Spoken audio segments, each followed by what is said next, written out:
All right, welcome back. I'm on a segment now answering questions about supervision, and I left off where I had a vice supervisor that was pretty bad, self-serving, didn't back us up, never came out to see how we were doing. The worst thing I thought was taking credit for something he didn't do. I remember I used to go to retirements and roast retirements and tell people that I knew this guy, or I knew the audience knew him, and I said, well, he couldn't make it to the retirement tonight because he dislocated his shoulder. He was busy patting himself on the back for other people's work, and he dislocated his arm. We can make a laugh out of that. People know about him, they start cracking up. So that's a good line. I use that. You gotta have it depends on your audience. Anyway, so he was pretty bad. And very afraid of his shadow. He was afraid of not promoting, okay? And towards the last of my tour, we had a little minor thing here. Let me tell you what we did, okay? Part of our job is to check liquor stores for selling to minors, okay? So we're standing in front of a liquor store, and a SC kid walks in, college kid, and he buys a six-pack of beer. Okay, not a big deal. It's just a ticket for him and a ticket for the. So it's a hot summer night, and so we follow the kid in. Well, my partner follows the kid in, and get in line so you can see the transaction with the clerk. So you can write a ticket for the clerk and a ticket for the kid. So he gets in line. My partner gets in line and picks up two cans of Coke, and as he gets in front of the kid. And he says, how much is it? And the guy says, it's 50 cents a piece. So he gives him $1 and walks to the door. And I'm on the side of the door, so he hands me the Coke, and I'm drinking the Coke, and he's standing by the door, and we're just drinking. And he's watching the transaction go down, okay? Not a big deal. Kid comes out, gets to his car, vice squad, oh my gosh, okay, whatever, hook him up. Go inside, write a ticket to the owner, take the kid to the station, write him a ticket, he gets to go home, and that's the end of it. No big deal, okay? So we had to submit what they call a chit, which is a form for the expenditure of the dollar, because everybody's watching what we spend and how we spend it, and there's auditors that watch and see how each vice unit spends their monies, beer, hookers, booze, to see if everything's doing okay, because not just because of the previous mentioned vice scandal, just when you're dealing with the public, your money, public funds, doing things, they want accountability in all these funds. Okay, so I fill out the chit for $1, 2 sodas. In the narrative, you go investigating, buying beer. Wrote 2 tickets, put the ticket numbers to show what the results were, and that's it. Give it to him. He was so afraid of someone questioning that expenditure. It's $1. It's $1. He goes, well, you might want to consider, that did you really need to buy these sodas?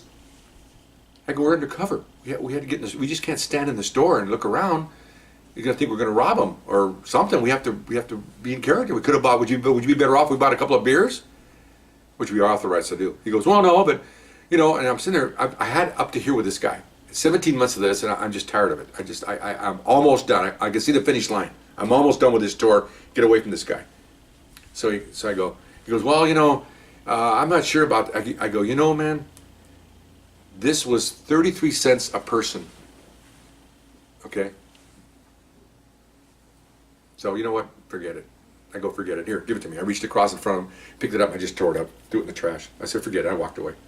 And then one of the other guys saw that, and then he asked that guy, what's going on here? And he goes, it's $1, Sarge. It's $1. It's not the fact that we can't afford the dollar. We're supposed to be able to spend money for these things. Oh, well, I don't know why I get so upset. Because I've been listening to this crap for 17 months. So I got out of there. Okay. Now, prior to leaving, I want to tell you what happened about the good side of this unit, which thank goodness he was there, because otherwise I probably would have left early, okay, was the other sergeant, Sergeant 2 or Sergeant B, okay? Really nice guy. I wish they'd made him in charge, okay? He was the calming effect. Whenever number 1 would say something stupid, he would come back out of his ring and say, look, do it this way, and he kept rolling his eyes going, I don't know what his agenda is. We all knew what his agenda was. He didn't want to upset the flow. See, he wanted to have his ticket punched that he was a supervisor in a vice unit. But he wasn't being a supervisor in a vice unit. He was afraid to make decisions. He just wanted to get that 18 months, or they served actually 24 months. He wanted to get that 24 months in, but didn't want to take any risk in the process. Well, you can't do that. It's what we do is risky anyway. You get sued all the time. You get assaulted. This is not a clean business. Even nowadays, you see officers are getting sued, false complaints. They take somebody to the ground, the news media, it's a horrible takedown. No, it's not. It's police work. You try it. You try grabbing a 20 or 30 pound man who's drunk and he doesn't want to go on the ground to be handcuffed. But like these reporters, you get out there and give it a try. You won't even get out of your stupid office to complain about what we do. Get out of here, you know, useless.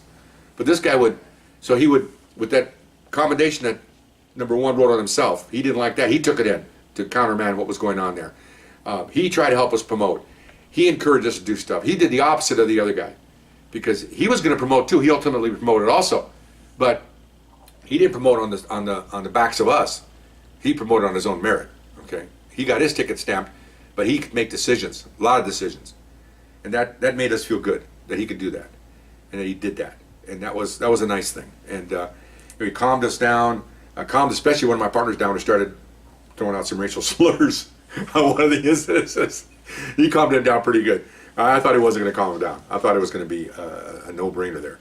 But anyway, so that pretty much concludes that vice unit. Okay, and so I subsequently finished my tour, thank God, and it was a great unit. The guys in it and this one supervisor, fantastic.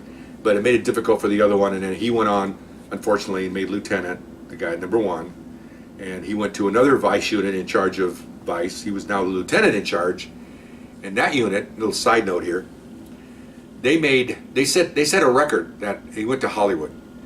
I don't know how many hundreds of prostitutes they arrested in a year. It was the first time that it was the number had never been achieved before.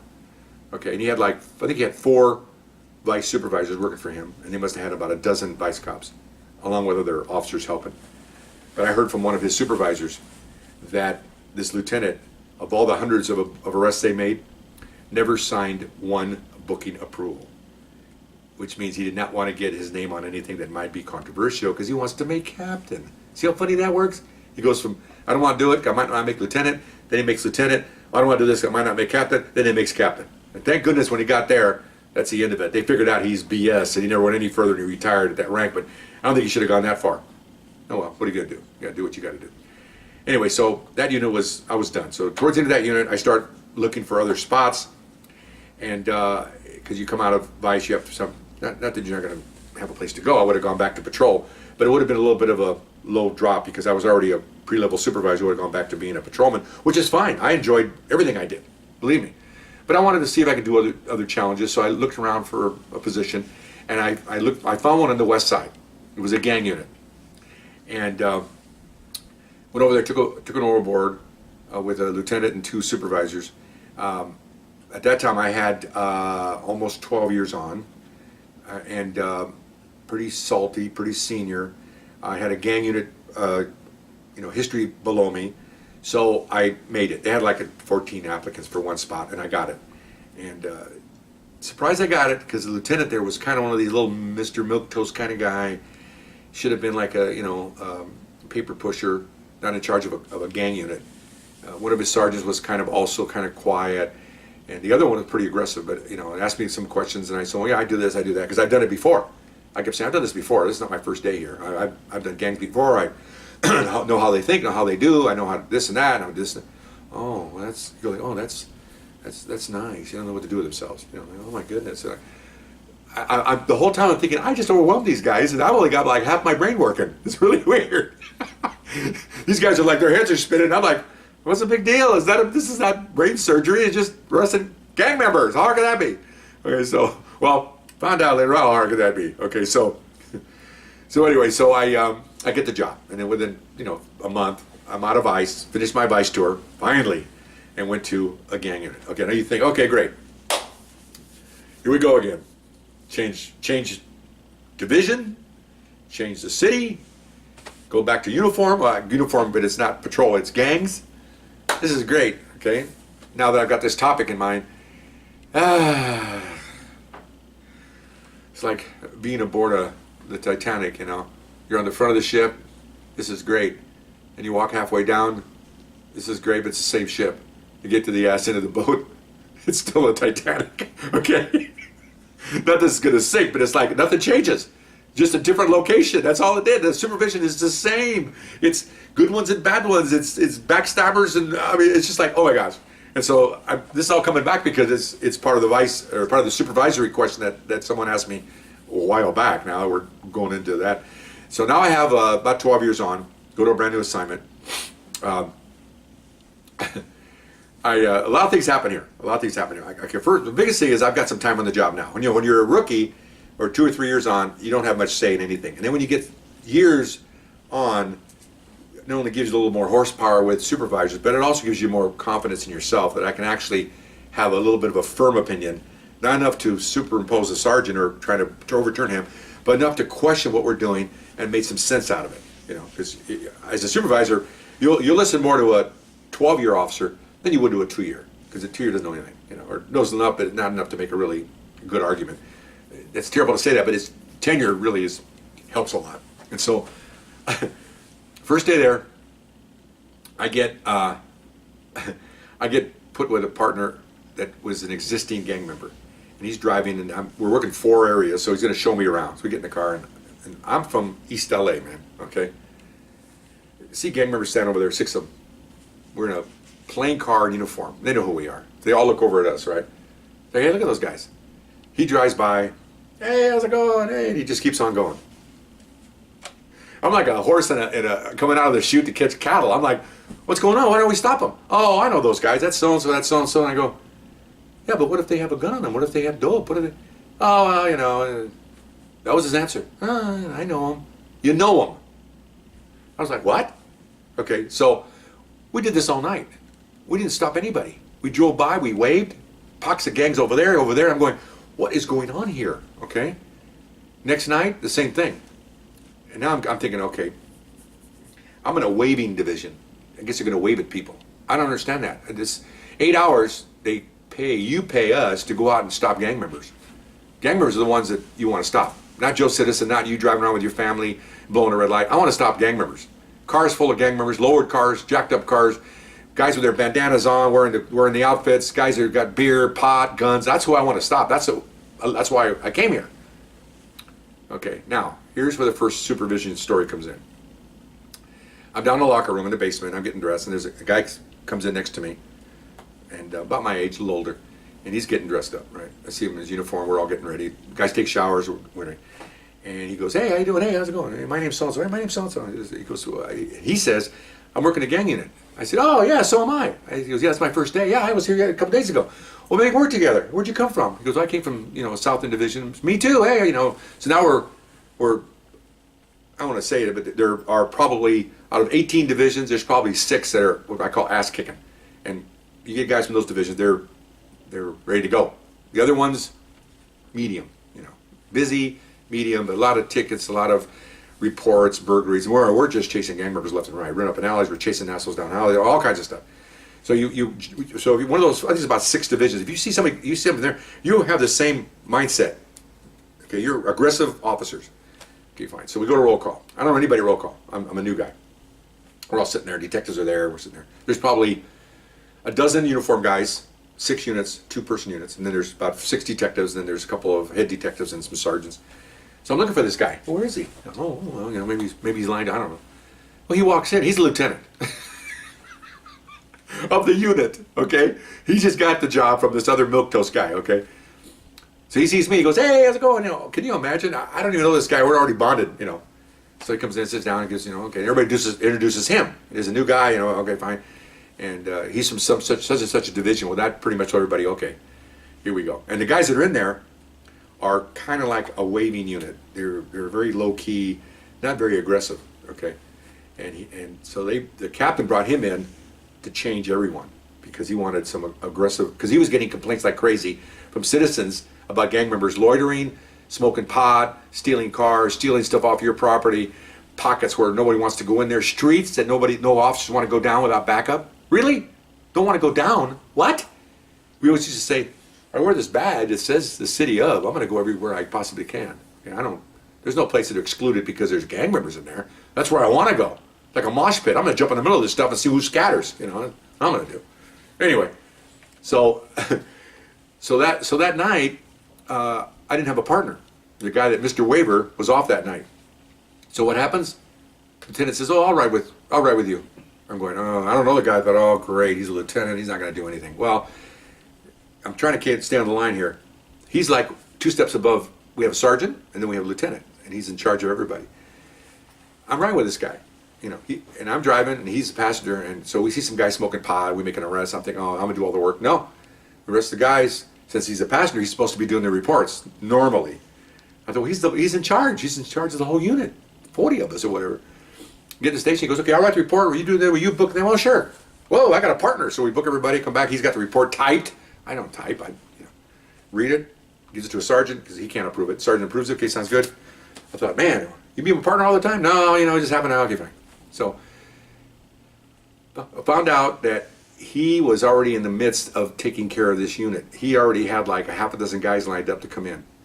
Took him 2 months to jettison some bad guys, bring in some of his own people, and now this unit starts to fill up with aggressive, hardworking guys and lady.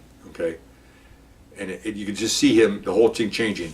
Then we had a supervisor that came over to me after I'd been there about a month, and started to chew me out for arresting some gang members that he knew one of the gang members' mothers, and she told him that his son's not a gang member. Really? He's got the gang tattoo along his neck. The mom can't see. Interesting. He's got a teardrop here. Yeah, he's got a cross here. Tells my partner he's from so and so gang, Latino, and he's chewing me out because I should look into this and make sure because he's not really a gang member. And so I jumped back on him and said, "Oh yes, he is. How do you know that?" So I told him what I told you. Well, just because they marked themselves doesn't mean they're a gang member. Oh my gosh! I'm like, he's got like 18 years on or 20 years, 16 years on. I'm thinking, where have you been? I'm gonna give you a piss test. I think you need to get a narcotic test, man. There's something wrong with you. Just because he marks himself, he's not a gang member? So he didn't like my answer. I said, well, they look like a duck, they squawk like a duck. They're a duck, man. His kid's a gang member. Oh, he's not, and I don't want you. I want special consideration about that family. I go, I'm not sure about that. Oh, he didn't like that at all. He goes, oh, I order you not to go by that house. I said, okay, you're the Sarge, no problem. He walked away. Okay, and this is like another story I told you earlier. I'm in the locker room, and that lieutenant's over there getting dressed, and he goes, how's it going? And I went like this. He goes, very smart, very intuitive guy. He goes, get dressed, I want to talk to you outside. Okay, no problem. Remember, I told you before in my RealCopStoriesVideos.com, sometimes as mature police men and women, sometimes you have to pull your belt tighter and go tell what's going on here. Okay, you don't like to dime people off, but sometimes you have to. For the good of the unit, for the good of you, and ultimately for the good of you and the community, because you suffer if we don't go out there and arrest these guys. Okay? So we go outside. He goes, what's going on? So I told him what I told you. I said, oh, by the way, he ordered me not to go by that house. So now I'm being kind of an ass. I go, well, Lieutenant, are there any other places you don't want me to go? Could you give me a list of could they give me a list of where I'm not supposed to go? He goes, there's no list. I said, there's no place you're not going to go. He says, you're going to go anywhere you effing want. Now he's getting pissed. I go, well, okay, well, I got to let me know what the status is, because no. He says, don't be a smarty. He goes, don't be a smart ass. He says, I know what you mean. I said, yeah, I know you know what I mean. He goes, I'll take care of it. And I go, okay, can I go by the house? He goes, yes. He smiles at me, walks away. Okay, fine. 2 days later, this sergeant was gone. He gave him an ultimatum. You need to go down. You need to talk to personnel. I don't want you in my unit. I don't even want you in my unit tomorrow. And they had a big shouting match, I guess. And so, if you're a sergeant and your lieutenant tells you to leave tomorrow, and you're going to have an argue with him, lieutenant's in charge. He kicks you out right now. So he was gone. I never saw him again. And everybody's going, whoa! And everybody thought I did it. I said, I didn't do it. I didn't do it. Anyway, so I'm running out of time. So I'll come back with the next segment on this one, supervision in my gang unit. Okay, we'll see you a little bit. Bye bye.